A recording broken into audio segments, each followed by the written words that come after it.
Look inside the Kirblog. Hi. What an intro, really. I couldn't top the Kirby thing. What can I say? But kind of going off of this past weekend's topic, I was reminded of this other question that was submitted to me by Jack Dreas. I believe this was on the In Bad Personal Taste Kirblog I did a couple months ago. Speaking of bad taste, could you do a Kirblog about 4Kids entertainment and the good and the bad that came from it? So I mildly played with the idea of maybe doing this one with a guest, but considering it is, not controversial, I guess you could say, but like it's a sensitive topic for some people, and some people who I'm friends with and I'm on good terms with, and I didn't want to put anybody on the spot and make anything seem weird or whatever. So I'm just going to kind of talk about this and, look back on everything. It's been many, many years. I think we can all talk about this company that is now currently more or less a recording studio for Yu-Gi-Oh! Is what 4K Media now more or less is, as far as I know. Without like kicking dirt or whatever, and just kind of being objective as much as I can. So I'll start with the very beginning. Probably like most people kind of around my age range, I would imagine. I grew up simply with, this was back in the mid to late 90s when Pokemon was first airing in syndication. It was actually before Kids WB and definitely well before the Fox box, and then eventually 4Kids TV became a thing. It was just Pokemon airing on weekday mornings in syndication before WB kind of snatched it up and made it an exclusive part of their lineup for many, many years. and at the time, I think that it was really well before most kids, like actual kids watching, anime, even really were aware of or knew anything about companies, making these shows and anything behind it, because it was really just as black and white as we just woke up and watched TV shows and didn't really think too hard about everything else kind of surrounding it, I guess you could say. So I think it wasn't probably until, I don't want to repeat too much information from now 2 years ago. I think I did the Yu-Gi-Oh! Kirblog with Martin, if you want to go take a listen to that one from a while back. But I believe that Yu-Gi-Oh! Was the first, or if not one of the first series that made me aware of basically censorship in anime in general. I remember when it first came out, and I was getting big into it, and I was beginning to learn a lot about the changes that were happening to the American broadcast and the English dub and everything in general. And that was the first time I ever really thought about that. Now at the same time too, kind of around that same area, or rather actually shortly after Yu-Gi-Oh! We had the bigger wave of shows. Mega Man NT Warrior was on WB, which wasn't 4Kids, of course, but was receiving a very similar treatment to the point where people actually thought that it was done by 4Kids, weirdly enough. That was back before ShowPro and Viz Video fused together and became Viz Media, actually. But and then of course shortly after that was when the Fox box, which later became 4Kids TV, and then eventually the CW 4Kids, and then Toonzai, Toonzaki, whatever, and then now it's kind of just dissipated entirely. But nonetheless, that next wave of shows were Sonic X, and of course the Kirby anime series, which I had talked about briefly on the Kirby Kirblog from before. That's the name you should know, because he's the star of the show. I was getting into more anime that were also for I guess older audiences. That was around that same time I was looking into and even just like learning about the uncut versions of shows as it was, like with Funimation, I was learning about that regarding, by that point I was pretty familiar with the advent of that when it came to Yu Yu Hakusho and Dragon Ball Z and a lot of their shows that were on, Adult Swim or Toonami or anything like that, what had to be censored and what didn't. So I learned pretty early on, like, basically why those kind of things had to happen. And, when you're a young, brash kid, you're always going to be like, what? There's something I'm missing? We're being treated like kids and it's being dumbed down or whatever. So you get, very brash. And granted, I think that there is plenty of validity to, censorship in kids media, in that, like, I get why it happens, or rather to some people it is necessary, for the people who make those decisions for whatever reasons they think it is. And I see the validity in why it can be bullshit, and why, it shouldn't necessarily be so watered down or whatever, and we should just expect better of kids, because I think kids can be smarter than we give them credit for. But either way, the point is I learned and understood, I guess in a sense of maturing and not just being like, fucking, this is stupid or whatever. I was understanding, okay, this is the reason why, just standards and practices for American TV, and, is it right to want to follow along with that? Like, how do you combat that, et cetera? And, like Funimation found ways to kind of get around it and still put out good product as best as they could at the time. This was kind of before the age of when Fullmetal Alchemist came about, and then, they became known specifically for doing very, very faithful adaptations, and to being, the powerhouse that they are now. For kids, also, I do remember, and actually I'll even say this, I believe I repeated this on the Yu-Gi-Oh! One, but bears repeating here because I'm totally humble brag right now, hashtag. I own the very, very short-lived, very rare 3 discs of the Yu-Gi-Oh! And 2 discs of the Shaman King uncut redub that they attempted to do on DVD in the early 2000s, I believe. I want to say like 2003 or 4 or something, I think is when they did them. But I had all of the discs that they released publicly. I know that there were more. There was a 4th Yu-Gi-Oh! One, and I think 2 more Shaman King ones that there were commercials for, and they never came out. And I was scouring Right Stuff on a daily basis, waiting for the release date to finally drop, and that just never came about, really, which was unfortunate. But yeah. And of course, obviously, then in the mid-2000s, a little bit later, I was following all of the exploits with One Piece, which we talked about pretty extensively on the One Piece Kirblog we did for Anime April. I will say, though, because there's something I did leave out back then, this is relevant more to the 4Kids days, is if any of you guys have ever seen Falero's fucking amazing One Piece 4Kids Frankie parody scene that he did, it's a work of fucking magic, because it really does seem like it would have come out like right out of an episode of that version of the show, I should say. It's something else. I would definitely check that out if you haven't seen it. Of course, a little later than in I think 2006 or 7 or so was the big Pokemon controversy, which I was in the midst of, and by that point I was beginning to get not a full grasp certainly, but like enough of an understanding of how the voiceover business was working, and and like a lot of people at the time, I was all upset and I was throwing a shit fit. I wasn't joining the petition groups or whatever about get the original voice cast back or whatever, but I was upset and it sucked, and I was, but as I was beginning to learn more about the business around this time, because this is when I was starting to go to more conventions, like I was telling on the Otakon Kirblog stories, I was meeting a lot more people that were in the industry and kind of like how it worked and why things were happening this way and why these decisions were made, and, why a lot of these decisions were out of certain people's hands. It wasn't always up to the creative hand. Sometimes it'd be people above them. So eventually I kind of began to develop a more objective opinion about what the deal was with this whole thing, and when it comes to 4Kids specifically, taking a look at what they did that worked and what didn't, and what made sense and what was a bad decision. As far as a lot of the them losing a lot of their licenses and stuff, it's like Ninja Turtles. I think that they had to sell because they had to be able to stay afloat, I guess. The Pokemon thing, okay, I've heard several different stories from several different people, which I'm not going to get into because honestly, it's at this point I don't even think the world needs to know every single detail. But I've heard many different things about why that happened. It's really none of my business, to be honest. And the show is still the show, and the show is still being treated right anyway, as far as I'm concerned. With the people who have been working on it for all this time, for a long time after the 4Kids. Production ceased on that series. That's what I'll say. It's unfortunate. It sucks. Things happen. It's a business. It is what it is. General statement of the fucking century. But anyway, yeah. And then as far as like, I don't know, the One Piece thing, I don't know the details really of what happened with that either. I heard Toei wasn't happy, but I don't even know really what the specifics were as to why things turned out the way it did. And I like to think, I remember there was a point made, somebody in particular I knew who worked there for a long time made a good point. He made a lot of good points about, the company in general, having been one of their employees.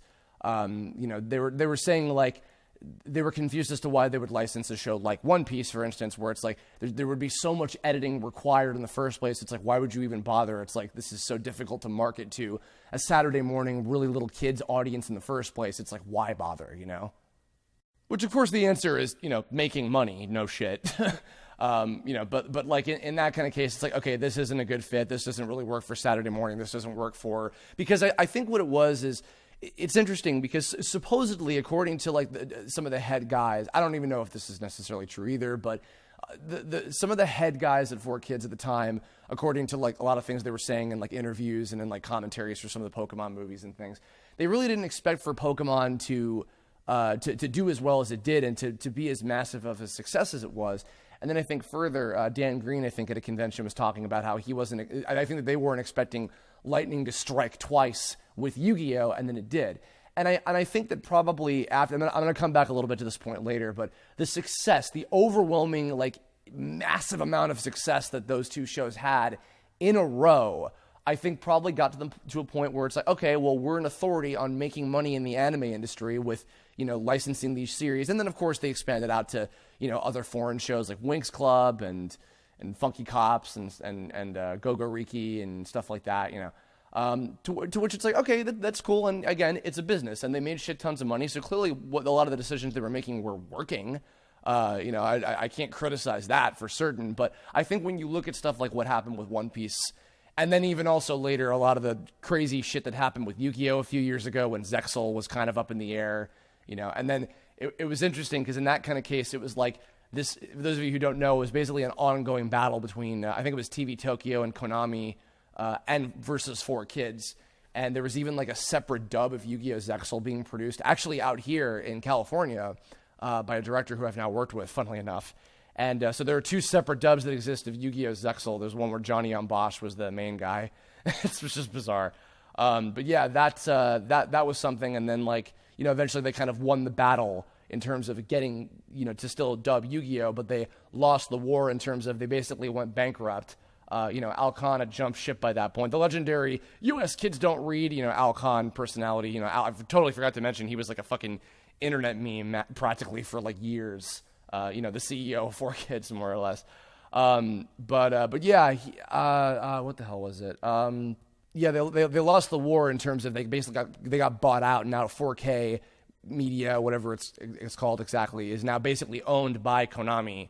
And they're the studio that records Yu-Gi-Oh! The English dub, and that's pretty much it.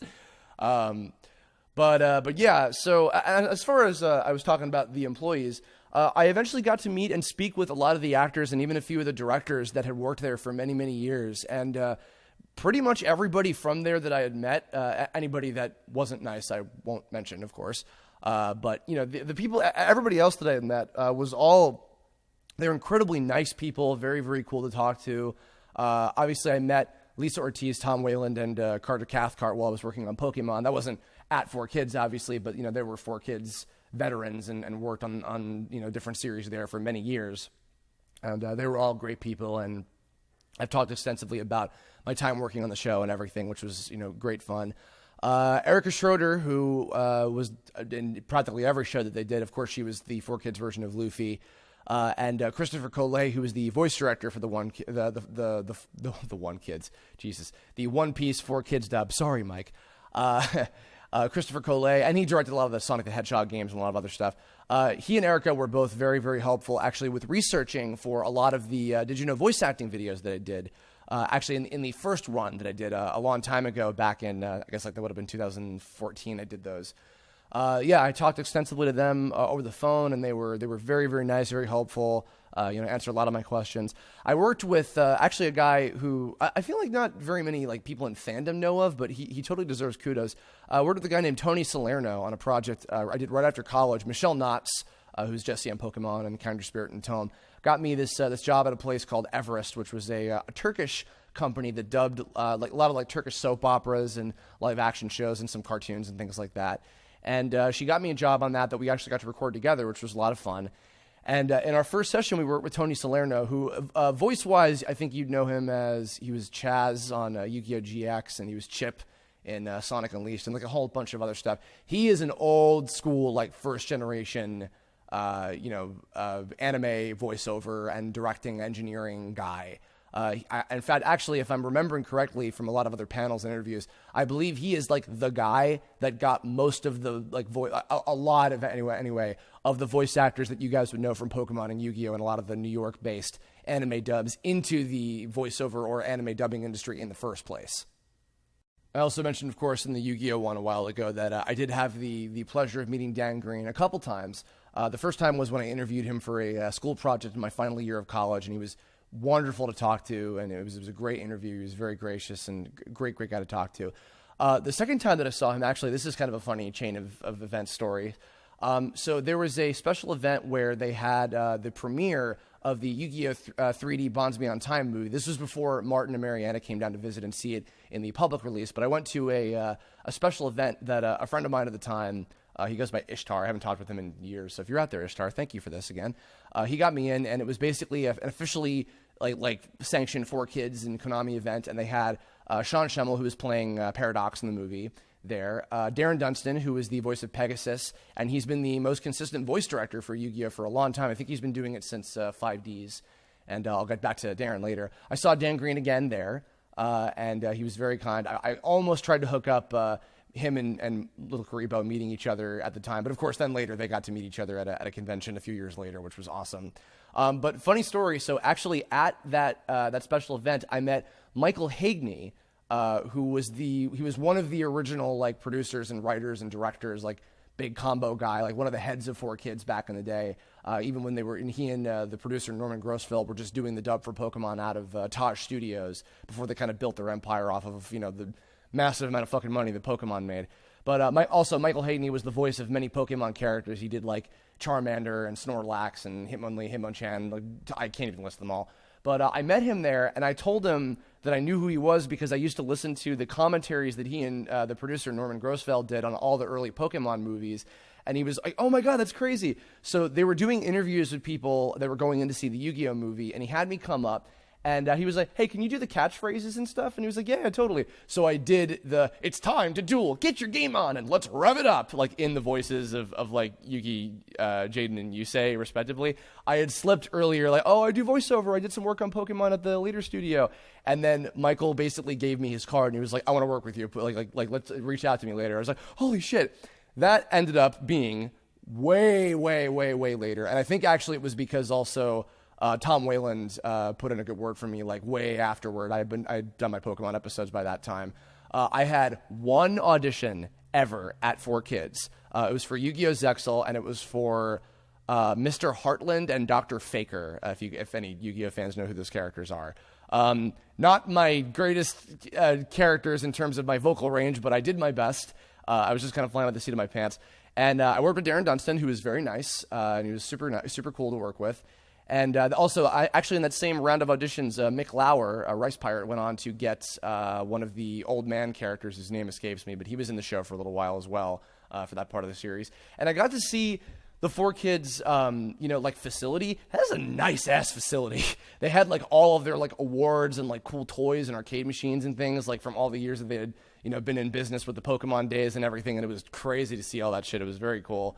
Very nice facility. But that was the only time I was ever in there. And crazy story to the rest of that story is it turned out that the 4Kids building was like not far away from my dorm that I'd been in college for 4 fucking years. It was like basically like maybe 3 or 4 blocks away from where I was staying in New York City for all of my time in college. And I had no idea. I had crossed by it like hundreds of fucking times for all of those years in college. And it was so funny to me. So I guess kind of to conclude everything, I want to say this, and this is another thing that I heard from that same employee who will remain nameless.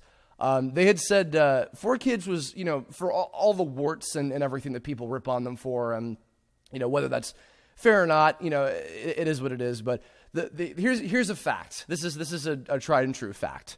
4Kids specific practices with Yu-Gi-Oh! and of course before that Pokemon, without a doubt, were instrumental, like pioneering moments within the anime industry. In fact, actually, an argument was even made, and I would be inclined to agree with this. If it was not for the way that Pokemon and Yu-Gi-Oh! Were marketed to such a like mass appeal, broad audience in the way that they were, during that time period. And of course, Dragon Ball Z, I think, was also a major factor into that as well. I would certainly agree.